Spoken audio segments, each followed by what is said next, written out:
So today's topic is something that kind of irritates me a little bit, and that would be the visibility in this vehicle. That Porsche is an absolute jack. Anyway, everybody seems to think that this car is like driving around in a soup can with little portholes that you kind of occasionally view the road with. And I don't fully understand that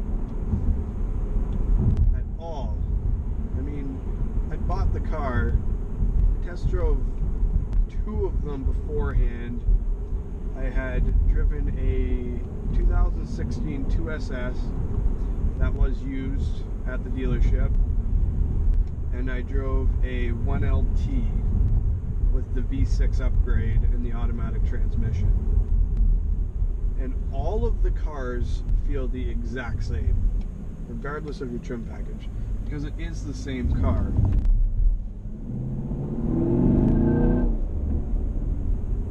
Ooh, okay.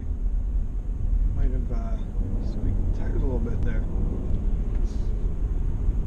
This car has a very normal roof height. It sits maybe 3 inches lower than most sedans. It's a fair bit taller than most small two-door coupes, like a Nissan 240, which I've parked beside a few times. This is a lot higher. The seating position is a lot higher than a lot of those. The Solstice to Sky, the FRS, all of these small two-door coupes that a lot of the young people are buying, this car sits a lot higher, a lot more of a natural car driving position. But everybody seems to think that the windows are really squatty. When I'm sitting here right now, I can see absolutely everything, no problem, as though I'm in any other vehicle. The car behind me in my mirror is at a relatively average following distance. I can see the entire car in my mirror, which to me is completely acceptable without any extra effort to view. The mirrors are great. Well sized, well placed. I look out, I see just a little bit of the hip on the car. I position them like that because I want to see the hip of the car, because I think it just looks awesome. The only difference between this and most other cars is everything that is usually low is high. So if you sit in your average four-door car and you see where the roof line is in correlation to your body, that's all the same. Move your hood height up about 3 inches and move your door sills up about 3 inches. And that's pretty well the only difference. When I'm parking, I cannot look out the window and see the line of the parking space. It's too tall and the car's too wide in correlation to the size. Oh, this car is just so much fun. The only issue I'm having with this car is putting stuff in the trunk.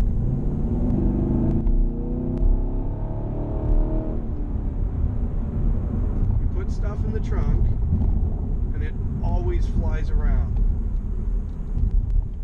The car is just too violent. It's too good. It brakes too well. It accelerates too hard. It turns too sharply. Everything in the trunk just flies all over the place. So I'm working on figuring that out. I have a toolbox back there that you've probably seen in one of my other videos. I need to strap it to something. But anyway, back to the topic at hand. Visibility. When I'm driving down the road here, I mean, it doesn't matter what kind of car I'm in. I feel like I have the same amount of visibility.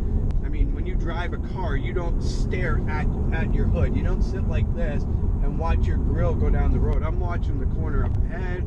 I'm watching the corner after that. I'm watching for other cars. I'm watching everything else that's going on around me. And that doesn't change regardless of what you drive.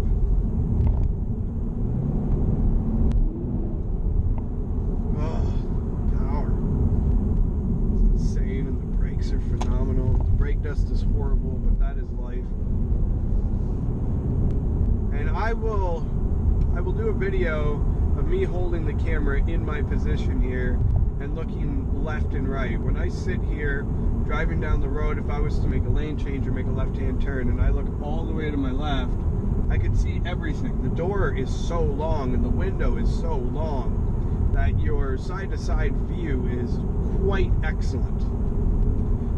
The B-pillar back there and back is basically just a huge blind spot, but I can't rotate my neck far enough to see it. So to me, I don't have any issues with that. I guess if you had longer legs and you're sitting a little bit further back in the car, you might. But under most normal driving circumstances and most normal-sized people, would not be an issue. Same thing when I look out the other side, not an issue.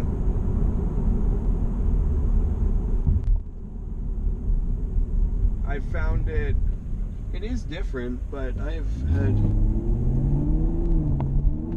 absolutely no issues adapting to the little bit of tweaks and changes. I mean, these cars do come with the blind spot, the lane change alert, which is pretty handy. I don't know if that's on all of the models. I know it's on the 2LT and the 2SS, and I'm pretty sure it's on the 1SS. I don't know if it comes on the base model.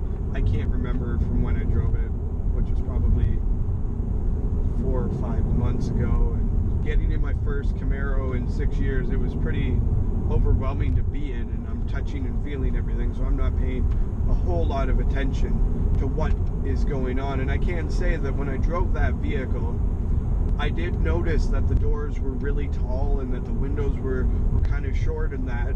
And like most people who have reviewed and driven the car, they get it for an hour or 2 hours or a day.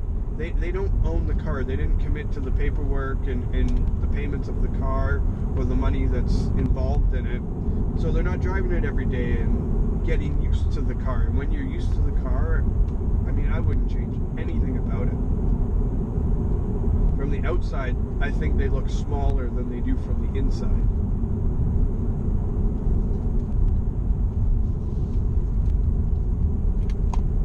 Trying to get used to the 9 and 3 positions here with the paddles. I've been in a few tight kind of carvy roads and trying it in manual mode, and when you don't drive like this on a regular basis or familiarize yourself with it, it feels really unnatural. So if I can, I'm going to get used to it and have more fun with the car than I probably should. But I mean, I guess when you're paying the bill, right?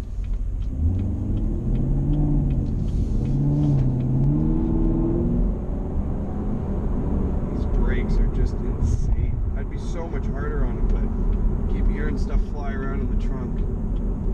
It scares the hell out of me. This is the scariest corner I take ever.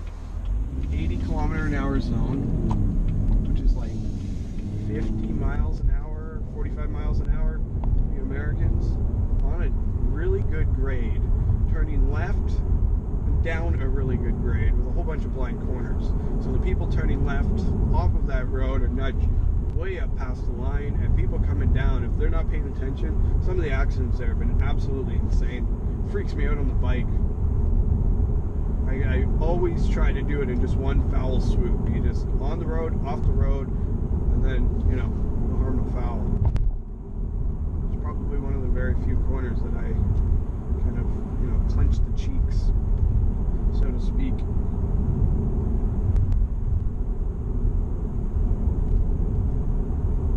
Speaking of visibility, the only issue I have with visibility in this whole car is the steering wheel. Steering wheel, in my opinion, it's not that it's the wrong size, but the way it sits in correlation to the dash cluster is not totally natural. I can't see when I'm using signals or my high beams are on, I can't see any of the stuff above the 4 gauges, because where I like the wheel here, which is kind of a nice neutral position, my arms aren't straining, they're not up here, they're not down here, it's kind of just happy medium. It cuts off right across the top, it cuts off the tach, it cuts off the speedometer, cuts off everything. I can just barely make out the temperatures, the fuel gauge, and the battery voltage, just. And if I kind of like hunch myself down, I can see it. There's a nice little compass thing above them all that rotates around and looks really nice, but I don't ever get to see it. Saying that, I would be somewhat upset and consider it a design flaw if I used it, which I do not. This car has heads-up display. When you have heads-up display in a car like this, you don't need it. I haven't looked at it once in the whole time I've had it. A lot of people complain that the gauges look too generic or too normal. They're functional. They're simple. They're clean. They're unsophisticated. They will not age. They just do their job. But the steering wheel cuts them off. I don't know if the steering wheel's too small or what's the deal.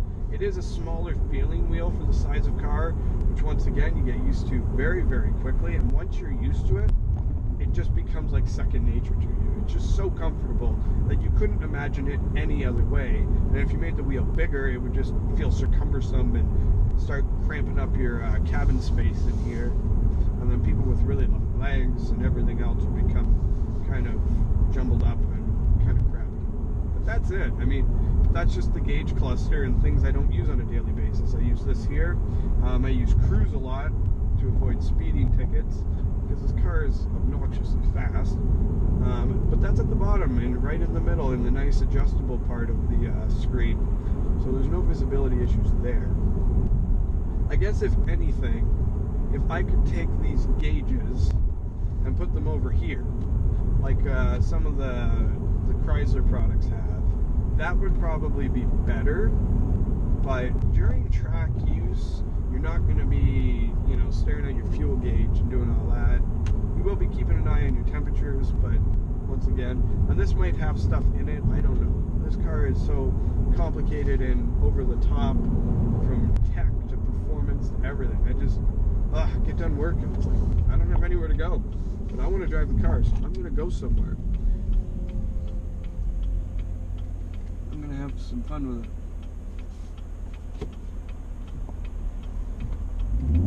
Manual mode.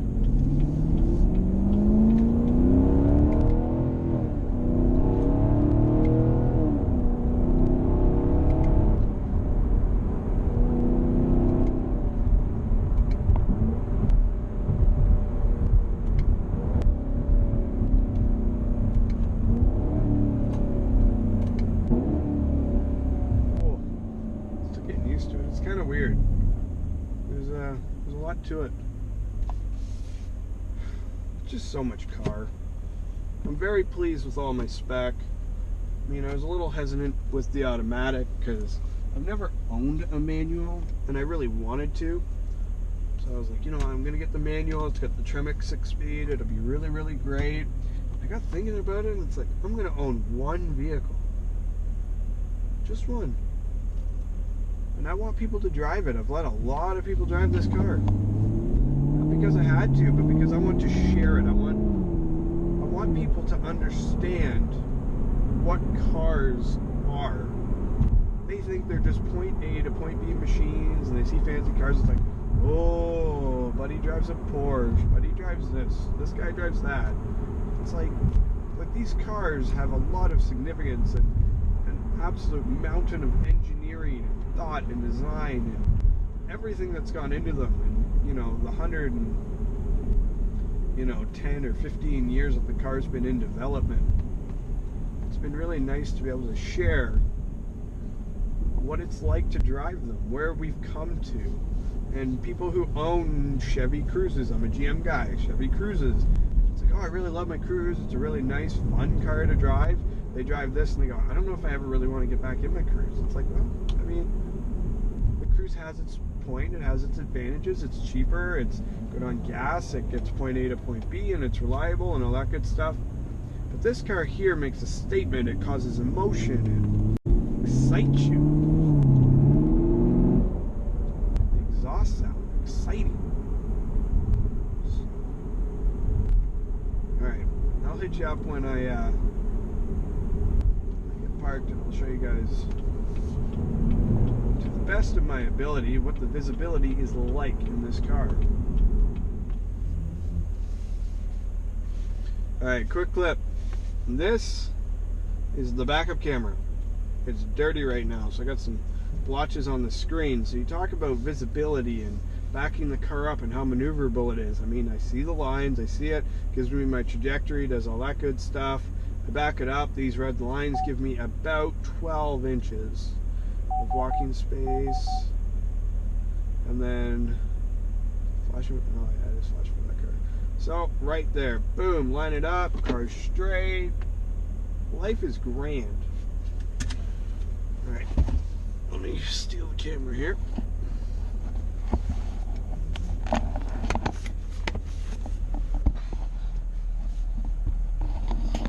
Alright, so assuming you guys can see this, this is my nose. I have a torso of probably an 11.5 foot tall person, but I have really short legs. So this is kind of, alright, we'll put you at eye level. This is eye level in the Camaro. You see the heads-up display. That's the gauges, all that good stuff. So when you look up into the mirror, you can see pretty clearly at the back. When I look to the right-hand side, and then when I look all of the way to the left, that is my eye level. You're probably 2 inches in front of my face. So it's a pretty accurate representation of what it's actually like to sit in the driver's seat. So, I mean, the hood is pretty big on it and all that, but you get used to that pretty quickly. So, let me know, guys. Do you agree? Disagree? Not that it really matters. Are you looking at a Camaro? What's the deal? Until next time, I'm going to go get my workout on, and back day. I'm pretty excited about that, so I'll talk to you guys later. Bye.